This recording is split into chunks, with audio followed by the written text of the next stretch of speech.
Hi guys, welcome back to my YouTube channel. So it's been a long time since I uploaded a video, so just sit back and relax as I tour you on this 24 square meter tiny house located in Baguio City.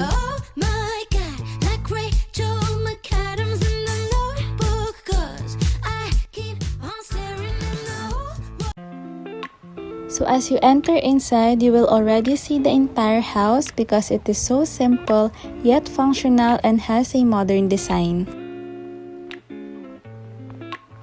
And now let's begin to their kitchen. They have this kitchen island that also acts as their dining area.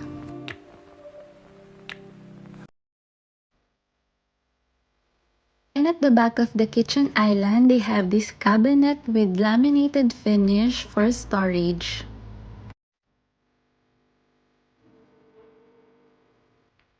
And now let's move on here. So they have this cabinet at the top with glossy finish, of course, for more storage. The good thing on having a lot of cabinets in the kitchen is you can easily organize your groceries and kitchen items.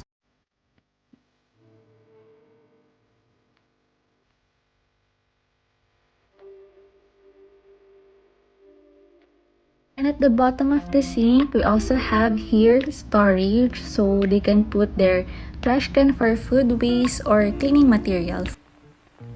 And we also have here drawers. I think this is for utensils or condiments.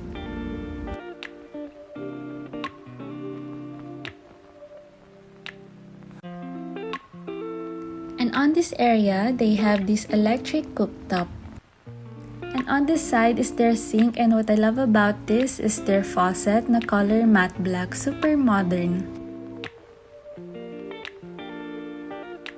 And they have this pendant light at the top of the kitchen island with 3 colors, warm, yellow, and white. So that is the tiny kitchen tour. It is so small lang yet functional. And now let's do the bathroom tour. So the color of the bathroom is color brown, white, and matte black.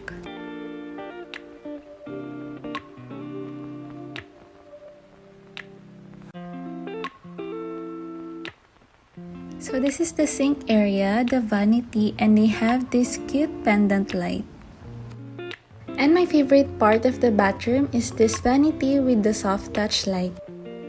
And now let's move on to the living room area. As you can see, the main color of the house is color white and brown.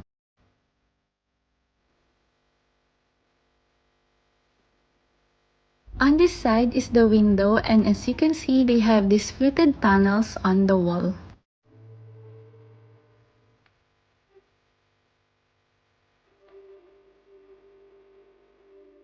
Sobrang ganda ng lightings nila dito because they have these 4-pin lights, cove light, and yung pendant light pa. Sobrang nakakaganda talaga.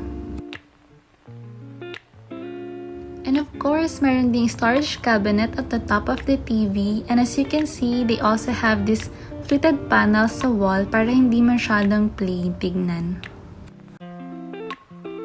So that is the tiny living area. So now let's move on to the bedroom area. As you can see, they have this partition wall to separate the living room from the bedroom area.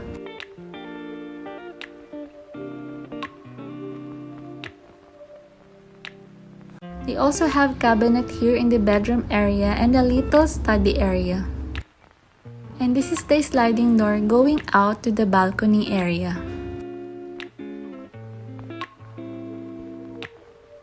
And now this is the view outside the house. Sobrang green and sobrang fresh. And this is the look of the sliding window outside. It has a tint so hindi makikita yung nasa loob during daytime.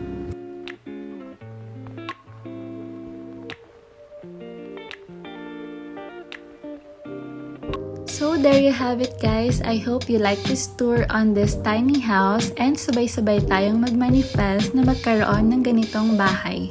And to Kuya Aidin and Ate Divina, I am so inspired on your hard work and you deserve this beautiful house and all the blessings you have.